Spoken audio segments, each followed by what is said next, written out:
안녕하세요. 성서 읽는 남자 바이블 리더 비알입니다. 오늘은 넷째 날이고요. 오늘 제가 읽을 성서는 창세기 12장부터 15장의 내용입니다. 12장에서는 하느님께서 아브람이 하란을 떠나 가나안으로 가도록 하고 그에게 하신 약속이 나옵니다. 그리고 이집트에 머물 때의 일이 나오는데 아브람은 거의 사례를 빼앗길 뻔하죠.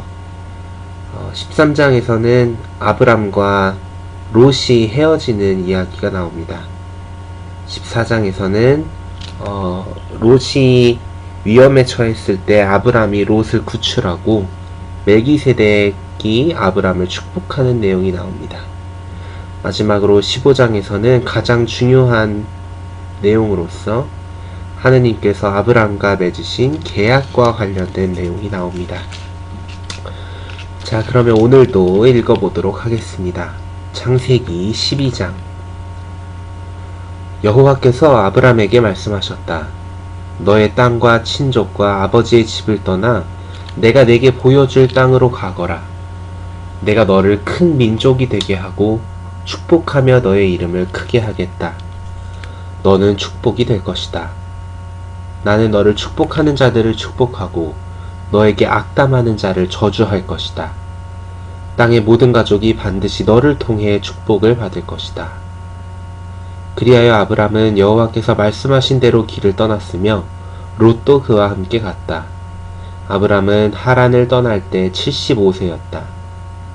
아브람은 아내 사레와 조카 롯과 그들이 모은 모든 재산과 그들이 하란에서 얻은 사람들을 데리고 가나안 땅으로 떠났다. 그들이 가나안 땅에 이르자 아브람은 그 땅을 지나 세겜 땅 모래의 큰 나무들 근처까지 갔다. 그때 가나안 사람들이 그 땅에 있었다. 여호와께서 아브람에게 나타나 말씀하셨다. 내가 이 땅을 너의 자손에게 주겠다. 그래서 그는 자기에게 나타나신 여호와를 위해 그곳에 제단을 쌓았다. 후에 그곳에서 베델 동쪽의 산간 지방으로 옮겨서 천막을 쳤는데 서쪽에는 베델이 있었고 동쪽에는 아이가 있었다. 그는 그곳에 여호와를 위해 제단을 쌓고 여호와의 이름을 부르기 시작했다. 그 후 아브람이 진을 거두고 차츰차츰 진을 옮겨 네게브 쪽으로 갔다. 그런데 그 땅에 기근이 들자 아브람은 이집트로 내려가 거기서 한동안 거주했다. 그 땅에 기근이 심했기 때문이다. 그는 이집트로 들어가기 전에 아내 사레에게 말했다. 보시오, 나는 당신이 매우 아름다운 여자임을 알고 있어. 틀림없이 이집트인들은 당신을 보고 이 여자는 그의 아내다 라고 말할 것이오. 그들은 나를 죽이고 당신은 살려둘 것이오. 그러니 부디 당신은 나의 누이라고 말하시오. 그래야 당신 덕분에 내가 무사하고 목숨을 잃지 않게 될 것이오. 아브람이 이집트로 들어갔을 때 이집트인들이 보니 그 여자가 매우 아름다웠다. 파라오의 방백들도 사례를 보고 파라오에게 그 여자를 칭송하기 시작했다. 그래서 그 여자가 파라오의 집으로 불려갔다. 파라오는 사례 때문에 아브람을 잘 대해 주었으며 아브라함은 양과 소와 수나기와 암나기와 하인과 하녀와 낙타를 얻게 되었다. 그때 여호와께서 아브라함의 아내 사레의 일 때문에 파라오와 그의 집안을 큰 재앙으로 치셨다. 그러자 파라오가 아브람을 불러 말했다. 당신은 어째서 내게 이런 일을 했소? 그 여자가 당신의 아내라고 왜 나에게 말하지 않았소? 어째서 그 여자는 내 누이다 라고 말해서 내가 그 여자를 아내로 삼을 뻔하게 했소. 여기 당신의 아내가 있으니 데리고 가시오. 파라오가 아브람에 관해 사람들에게 명령을 내리자 그들은 그가 아내와 함께 자기의 모든 소유를 가지고 떠나도록 보내주었다. 13장. 아브람은 아내와 롯과 함께 자기의 모든 소유를 가지고 이집트에서 나와 네겝으로 올라갔다. 아브람은 가축과 은과 금이 많은 큰 부자였다. 그는 네겝을 떠나 진을 옮겨가면서 베델로 가서 예전에 천막을 쳤던 베델과 아이 사이의 장소에 도착했다. 그곳은 그가 예전에 제단을 쌓았던 곳이다. 거기서 아브람은 여호와의 이름을 불렀다. 아브람과 함께 다니던 롯도 양과 소와 천막들을 가지고 있었다.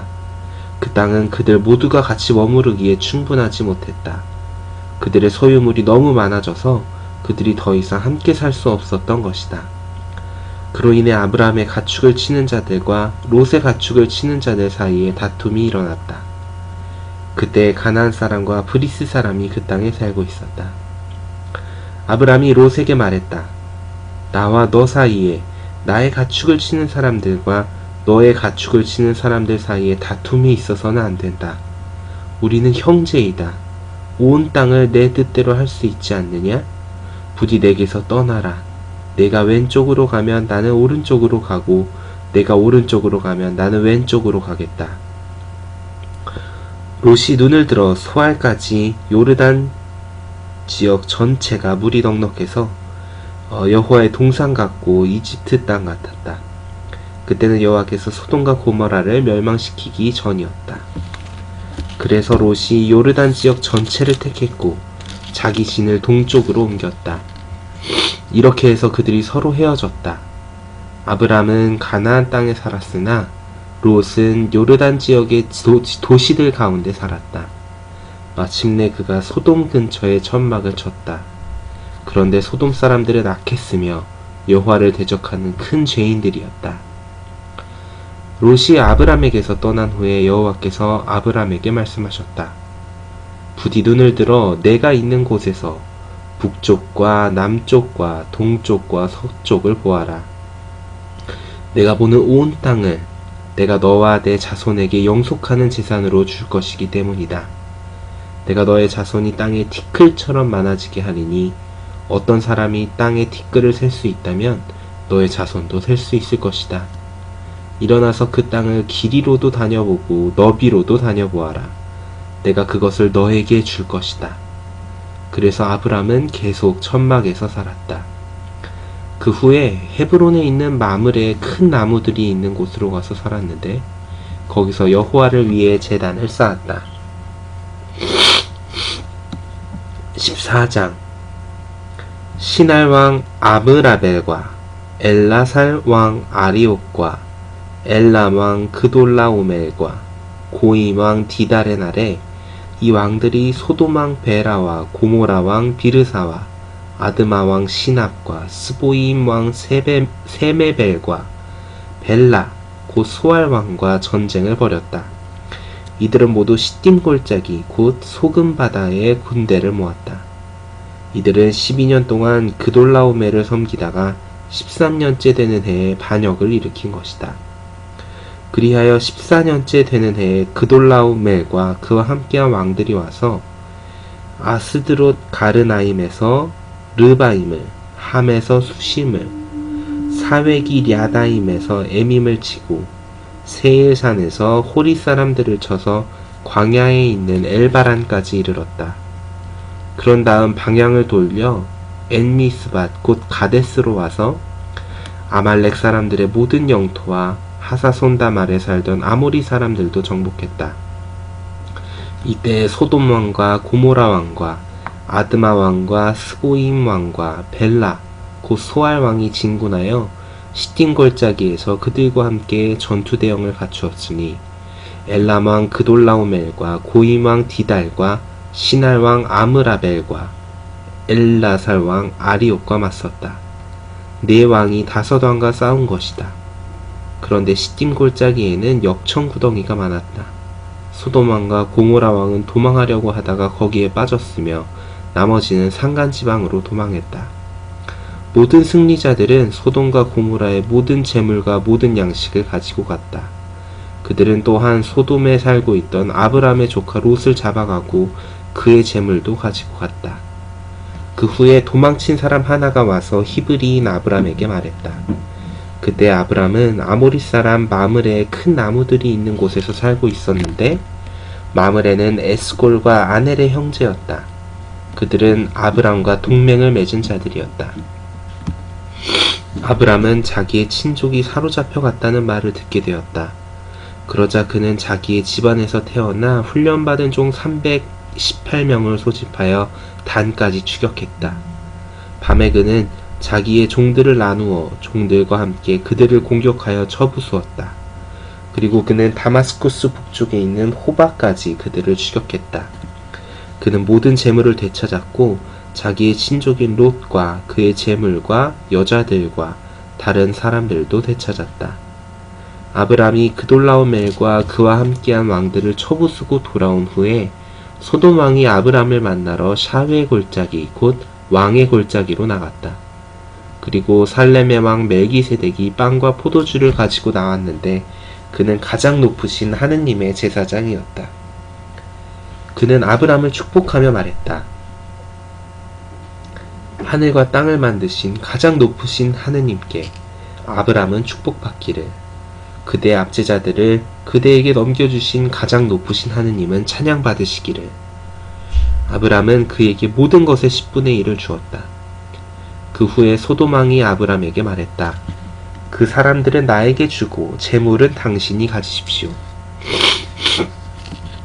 하지만 아브람이 소돔 왕에게 말했다. 하늘과 땅을 만드신 가장 높으신 하느님 여호와께 내가 손을 들어 맹세하는데 시로라기 하나에서 신발끈 하나까지 당신의 것은 아무것도 가지지 않을 것입니다. 당신이 내가 아브람을 부자로 만들었다고 말하지 못하게 하려는 것입니다. 나는 젊은이들이 이미 먹은 것 외에는 아무것도 가지지 않을 것입니다. 나와 함께 간 사람들인 아넬과 에스골과 마므레의 몫은 그들이 가지게 하십시오. 15장. 그 후에 여호와의 이러한 말씀이 환상 중에 아브람에게 임했다. 아브람아, 두려워하지 마라. 나는 너의 방패이다. 너의 상이 매우 클 것이다. 그러자 아브람이 말했다. 주권자인 주 여호와여, 저에게는 자녀가 없고 저의 집을 상속할 사람은 다마스쿠스 사람 엘리에셀인데 주께서 저에게 무엇을 주시겠습니까? 아브람이 또 말했다. 주께서 저에게 자손을 주지 않으셨으므로 제 집안 사람들 중 하나가 저의 상속자가 될 것입니다. 그러자 여호와께서 말씀하셨다. 그 사람이 너의 상속자가 되지 않을 것이다. 내 아들이 너의 상속자가 될 것이다. 그리고 그분이 그를 밖으로 데리고 나와 말씀하셨다. 부디 하늘을 쳐다보아라. 내가 셀 수 있으면 별들을 세어보아라. 또 그에게 말씀하셨다. 너의 자손이 그와 같이 될 것이다. 그러자 그가 여호와를 믿었고 그분은 그를 의롭다고 여기셨다. 그분이 또 말씀하셨다. 나는 여호와이다. 이 땅을 너의 소유로 주려고 너를 칼데아 사람들의 우르에서 데리고 나오니다. 그러자 그가 물었다. 주권자인 주 여호와여, 제가 무엇을 소유하리라는 것을 어떻게 알 수 있겠습니까? 그분이 말씀하셨다. 3년 된 어린 암소와 3년 된 암염소와 3년 된 순양을 한 마리씩, 그리고 산비둘기와 어린 집비둘기를 한 마리씩 나에게 가져오너라. 그래서 그는 이 모든 동물을 가지고 와서 둘로 가르고 각 부분을 서로 마주보게 놓았다. 그러나 새들은 갈라놓지 않았다. 맹금들이 시체 위에 내려오기 시작하자 아브람이 계속 그것들을 쫓아버렸다. 해가 질 무렵 아브람이 깊은 잠에 빠졌고 무시무시한 짙은 어둠이 그에게 내렸다. 그때 그분이 아브람에게 말씀하셨다. 너는 이것을 분명히 알아두어라. 너의 자손이 남의 땅에서 외국인이 될 것이며 그곳 사람들이 그들을 종으로 삼아 400년 동안 괴롭힐 것이다. 그러나 그들이 섬길 나라를 내가 심판하리니 그 후에 그들이 많은 재물을 가지고 나올 것이다. 너는 평안히 내 조상들에게 갈 것이다. 너는 장수를 누리고 묻힐 것이다. 그러나 4대째에는 그들이 이곳으로 돌아올 것이다. 아모리 사람들의 잘못이 아직 다 차지 않았기 때문이다. 해가 져서 매우 어두워졌을 때에 연기나는 가마가 나타났고 타오르는 횃불이 그 갈라놓은 조각들 사이로 지나갔다. 그날에 여호와께서 아브람과 계약을 맺으며 말씀하셨다. 내가 이집트 강에서 큰 강, 곧 유프라테스 강까지 이르는 이 땅을 너의 자손에게 주겠다. 곧 겐 사람들과 그니스 사람들과 간몬 사람들과 헷 사람들과 브리스 사람들과 르바임 사람들과 아모리 사람들과 가나안 사람들과 기르가스 사람들과 여부스 사람들의 땅이다. 네, 오늘의 성구는 여기까지입니다. 이 아브람이 누군지 궁금하실 수도 있는데요. 우리가 성서를 읽는다면 아주 유명한 아브라함이 원래 이름이 아브람입니다. 내일의 성구에서 아마 그의 이름이 바뀌는 거를 제가 낭독할 겁니다. 오늘이 4일째네요. 작심삼일로 끝나지 않아서 매우 기쁩니다. 365일까지 그날까지 힘냅시다. 자, 그러면 내일 봐요. 빠이.